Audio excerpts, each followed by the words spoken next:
Cuentan los sabios indígenas que cada frailejón que se encuentra en este lugar es el alma de uno de sus antepasados que luchó contra la invasión española y murió en el enfrentamiento. De ser así, fueron cientos de miles o millones quizá, porque este es el páramo más grande y biodiverso del mundo. Su extensión es superior a 200.000 hectáreas que abarcan 4 departamentos, Meta, Huila, Tolima y Cundinamarca. Pero su influencia abarca otros departamentos, ya que produce agua de la que se benefician más de 13 millones de personas. Al distrito especial le corresponden más de 70.000 hectáreas y de aquí obtienen el agua que abastece a por lo menos 5 millones que viven en Bogotá. Este elemento, el agua, es el motivo para que los ojos de las grandes multinacionales y las políticas neoliberales de los gobiernos de turno pretendan arrebatarla de las manos de sus actuales dueños y privatizarla. Sin embargo, la comunidad que los habita se caracteriza por su unidad, su fortaleza en la organización y su incansable lucha por mantener para sí los terrenos que hace años consiguieron sus antepasados campesinos, que como los indígenas que se enfrentaron a la colonización española, igual les costó la vida en duras batallas contra los terratenientes, los ejércitos chulavitas y el mismo Estado. Este trabajo está dedicado a cada hombre y a cada mujer que pagaron el precio más alto, su vida o la de sus hijos, por mantener estos terrenos que son uno de los pulmones del mundo y es la fábrica de agua potable que garantiza la vida a más de 13 millones de personas.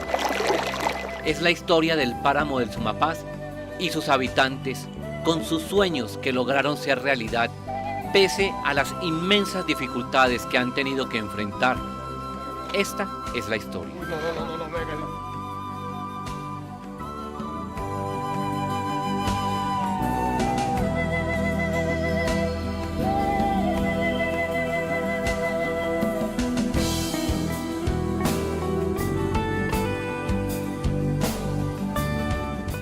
Este es el primer encuentro del agua y la identidad campesina, realizado recientemente en el páramo de Sumapaz. Su importancia es tal que a él asistieron intelectuales de Bogotá, políticos, campesinos de la región y delegados de varias comunidades indígenas. Y se realiza en este páramo porque es la fábrica de agua más grande del mundo. Su misión, construir conciencia sobre la importancia de este, el líquido de la vida. Nosotros hemos venido recorriendo el territorio muisca porque desde la Sierra Nevada se conoce, Bogotá se conoce como la matriz del mundo. Entonces nosotros necesitamos la curación total de nuestra madre. Según estos nativos, hace muchos años habitaron aquí sus antepasados, formando un importante campo de poder y nacimiento de la vida en torno del agua. Ese es un lugar de puerta de intercambio antiguamente con las comunidades de la selva. Y por aquí es el camino del fuego. Desde la rueda de la medicina ancestral muisca, este es el camino del fuego, el camino hacia la selva. Y por otro lado, porque aquí se refugian todos los abuelos ancestrales en cada uno de los que mal llamados frailejones. Cada frailejón es un espíritu de abuelo ancestral que fue sacrificado en la época de la colonia, en la conquista, y vienen aquí a descansar a este lugar. También es el lugar donde se produce el agua y la fuerza vital para Bogotá. Pagamento es un ritual de retribución a la madre agua, a la madre tierra, de todo lo que recibimos de ella. Para nosotros la única manera de garantizar la armonía es ser consciente, y lo hacemos mediante objetos sagrados. Entonces traemos piedras, por ejemplo, que atraen, por ejemplo, los rayos, los relámpagos, y los dejamos en estos puntos, y esos cumplen una función, y es que esa es nuestra manera de fertilizar los suelos. Entonces la gente muchas veces piensa que se refiere solamente a un ejercicio espiritual interno, pero esas son las formas ancestrales como nosotros, y hemos visto que es muy importante que se equilibre este territorio. No nos parece para nada, por ejemplo, que se expidan licencias para abrir canteras alrededor de los páramos, que se desvíe el curso natural de los ríos, porque los ríos tienen más memoria que los humanos y tarde o temprano vuelven a su cauce natural. Y Bogotá ha venido respetando estos principios naturales. Funguzúa, así se llamaba este páramo en los tiempos en que los indígenas eran los únicos habitantes de América. Pero llegaron los españoles y con ellos la Santa Inquisición, que buscaba nuevos soldados para el ejército de la Iglesia Católica. Las escuelas de Federman no reclaman las tierras, las reclama la Iglesia, que es del río Fucha hacia acá. Eso lo dice el registro histórico de la nación, lo dice, y el registro histórico en México lo dice, y el registro histórico que está en Sevilla, España, habla de ese inventario que se hizo y cuáles tierras le dejaron a la Iglesia Católica, y por eso se refugian del Fucha hacia acá y toman este espacio como un espacio digamos, de seminario, de retiro, y le colocan suma paz por la tranquilidad que hay acá. Pero para nosotros es el ombligo del mundo, para nosotros es la matriz del mundo acá. Y con los españoles, los sacerdotes. Entonces, la cultura de estos parajes cambió, incluido el lenguaje, que puso nuevos nombres a los elementos ancestrales. Aquellos, por ejemplo, donde descansaban los espíritus de los ancestros, como el gaque. El frailejón sale de la época de la colonia, cuando suben los sacerdotes a esta parte, que le colocan suma paz. Por suma paz para ellos, pero para nosotros es la tierra de los ancianos. El gaque es el verdadero nombre de frailejón. Entonces los indígenas le daban a ellos las herramientas sagradas de comprobación que tenemos, y entonces ellos miraban y veían en físico a los espíritus. Entonces ellos veían era un fraile corriendo para allá y para acá, cuidando y guardiando. Entonces le pusieron fraile jodón, y luego le colocó, por tradición, quedó como frailejón, porque nosotros no hablamos español sino cundinamarqués, que es una mezcla de muscubún, que es la mezcla de la lengua nuestra, con una parte de la lengua española y una parte de la lengua mora. Entonces nosotros ni siquiera tenemos español, nosotros no reconocemos esa lengua así, porque el muisquismo existe en la lengua también. Una changua, una chaqueta, un chite perro, todo eso son palabras del muisquismo. Entonces hay que mirar que en la región hay familias ancestrales muiscas, de origen muisca, que hoy en día se les llaman campesinos, como lo han dicho todos los cronistas. Los muiscas de ayer son los campesinos de la hora, solo que tienen que recordar y refrescar memoria. Eso es lo que estamos haciendo nosotros como comunidad muisca a nivel de todo el territorio cundiboyacense hasta el Tolima. Hasta donde la comunidad tiene recuerdos, cuentan cómo a finales del siglo XIX las tierras pasaron a manos de la familia Pardo Roche. Ahora, los campesinos son los descendientes de los indígenas. Los nuevos dueños dividieron el territorio en pequeños minifundios. Unos pocos fueron vendidos, otros arrendados. Pero por ejemplo yo conocí puros viejitos, antiguas, como fue un Leovigildo Morales, un Tulio Morales, unos señores Guevaras, y tenían ya documentos de esas tierras. Un Eusebio Torres, y así el papá de un Rafico, de una gente que están ya viejos hoy en día, y esa gente tenía sus documentos de las tierras, inclusive una finca en ese tiempo valía 30 pesos, un finconón, como fue las fincas de don Eusebio Torres, de un don Carlos Palacios, de eso así, finconón, y se valía 30 pesos, pero para solventar 30 pesos en ese tiempo les tocaba vender cualquier 20 reses. Para solventar 30 pesos, en ese tiempo no habían billetes de así, sino los billetes de 50 centavos, monedas de centavo, todo eso había en esa época.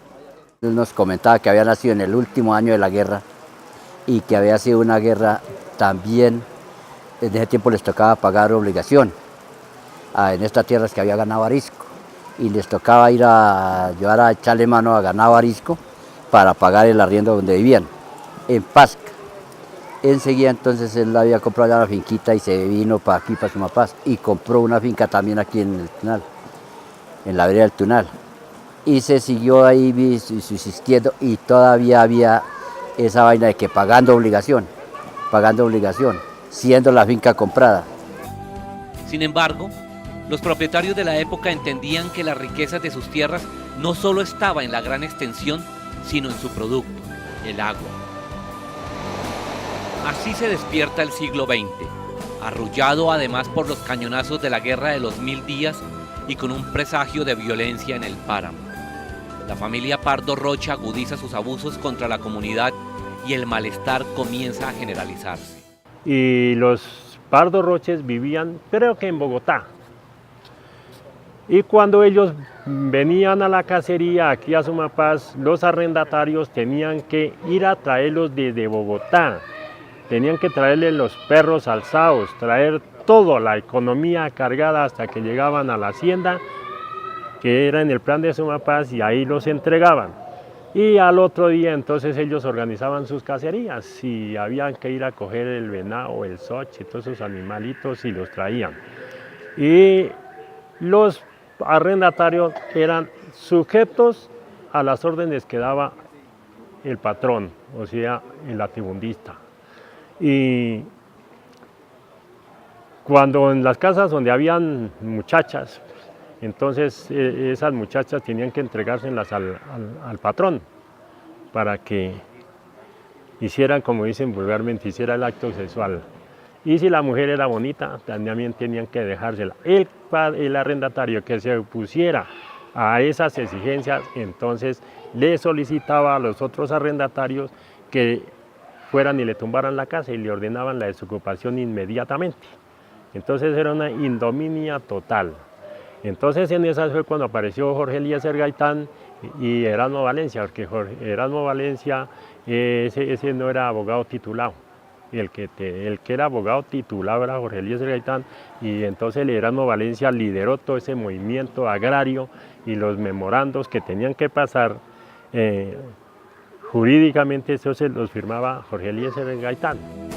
Orientados por Erasmo Valencia y Jorge Eliezer Gaitán, los campesinos crean el movimiento agrario que en 1925 inicia la rebelión contra los terratenientes. Por esa época, un nuevo líder se acerca a la comunidad. Se trata de Juan de la Cruz Varela.